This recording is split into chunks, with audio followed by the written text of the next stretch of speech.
महानगरपालिकेचा निकाल आता स्पष्ट झालेला आहे। एक हाती सत्ता भाजपकडे गेल्याचं समोर आलंय। अर्थात पुण्यामध्ये असे काही प्रभाग होते ज्यांच्याकडे पुणेकर नागरिकांचं मतदारांचं विशेष लक्ष लागून होतं। अशातीलच एक प्रभाग म्हणजे प्रभाग क्रमांक 23। या प्रभागामध्ये आंदेकर कुटुंबातील 2 सदस्यांना राष्ट्रवादी काँग्रेस अजित पवार गटाकडून उमेदवारी देण्यात आलेली होती। त्यांच्या या उमेदवारीवरून सातत्याने अगदी सुरुवातीपासून जी आहे टीका राष्ट्रवादी काँग्रेस आणि अजित पवारांवरती होत होती।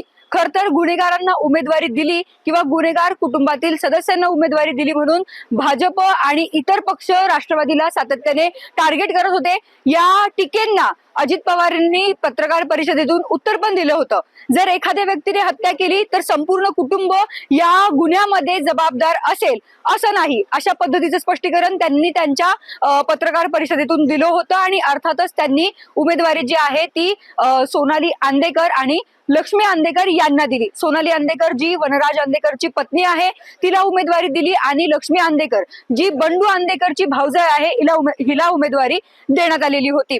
खर तर ह्या दोघींनी जे आहे ते कारागृहातून बाहेर येऊन उमेदवारी अर्ज भरलेला होता आणि जेव्हा उमेदवारी अर्ज भरताना या आलेल्या होत्या तेव्हा अर्थात बंडू आंदेकरनी देखील उमेदवारी अर्ज भरण्याचा प्रयत्न केलेला होता। तेव्हा त्यांनी मोठमोठ्या घोषणा दिलेल्या होत्या। नेकी का काम आंदेकर का नाम अशा पद्धतीची त्याची घोषणाबाजी अर्थातच प्रचंड व्हायरल झालेली होती। आणि त्यामुळे खरं तर या त्याच्या स्टंटबाजी नंतर देखील राष्ट्रवादी काँग्रेसवरती आणि अजित पवारांवरती टीकेची झोड उडालेली होती। त्याच्यानंतर मात्र अजित पवार यांना सांगतात का अर्ज मागे घ्या याकडे लक्ष लागलेलं होतं। मात्र अजित पवारांनी असं काही केलं नाही, कारण त्यांना माहित होतं की या दोघींना जर उमेदवारी दिली तर अर्थातच त्यांचा या प्रभागातील प्रभाव पाहता त्या निश्चित विजयी होतील आणि अर्थातच तसं चित्र प्रभाग क्रमांक 23 मध्ये पाहायला मिळालं। प्रभाग क्रमांक 23 मध्ये नाना पेठेचा भाग असेल किंवा भवानी पेठेचा भाग असेल, रास्ता पेठेचा काही भाग असेल, या भागांमध्ये जर आपण पाहिलं तर सुरुवातीपासूनच आंदेकर कुटुंबाचं वर्चस्व याआधी देखील पाहायला मिळालेलं होतं। या पेठेंमधल्या भागांमध्ये जेव्हा आम्ही काही स्थानिक नागरिकांशी बोलण्याचा प्रयत्न केला तेव्हा अनेक पॉझिटिव्ह बाबी देखील या आंदेकर कुटुंबाच्या त्यांनी आम्हाला सांगितलं की कशा पद्धतीने आंदेकर कुटुंब हे त्यांना मदत करत होतं किंवा कशा पद्धतीने त्यांच्या मदतीसाठी धावून येत होतं।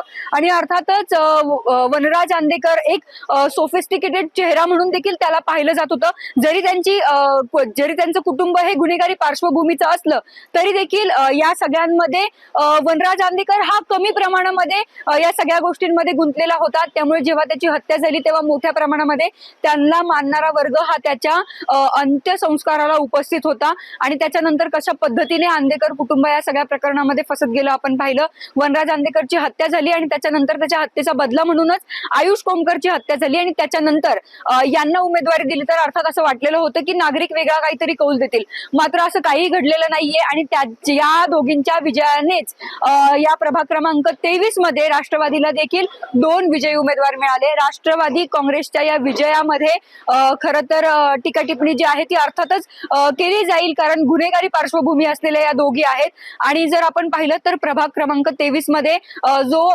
पॅनल विजयी झालेला आहे तो म्हणजे या पॅनलमध्ये 2 राष्ट्रवादीच्या म्हणजेच सोनाली आंदेकर आणि लक्ष्मी आंदेकर या विजयी झालेल्या आहे आणि भाजपचे 2 उमेदवार विशाल धनवडे आणि पल्लवी जावळे यांचा विजय झालेला आहे।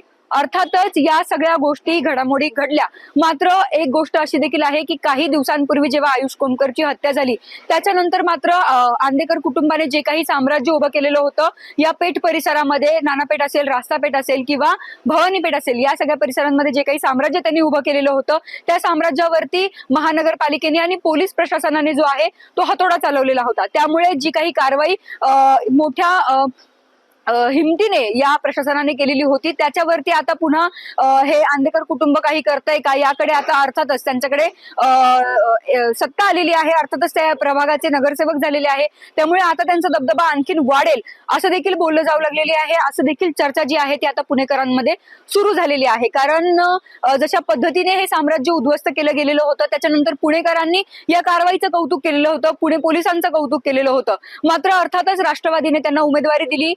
अजित पवारांनीच या गुन्हेगारीला बढावा दिलाय का, असा प्रश्न खरं तर त्यांना वारंवार जो आहे तो विचारला जाऊ लागलेला आहे. या सगळ्या प्रभागामध्ये अर्थातच त्यांचा विजय झालेला आहे. मात्र या सगळ्या घडामोडी पाहिल्या, याची पार्श्वभूमी आपण पाहिली, त्यामुळे आता ही जी हा जो निकाल लागलेला आहे, अर्थातच या दोघी अजूनही तुरुंगातच आहेत. त्यामुळे आता या प्रभागाचा विकास त्या कशा करणार किंवा या नागरिकांचे प्रश्न त्या कशा सोडवणार, याकडे खरं तर विशेष लक्ष लागून आहे. याबाबतचे सगळे अपडेट्स आम्ही लोकमतच्या माध्यमातून तुमच्यापर्यंत पोहोचवतच राहू. तुर्तास इथेच थांबते. शगुफ्ता शेख, लोकमत.com, पुणे.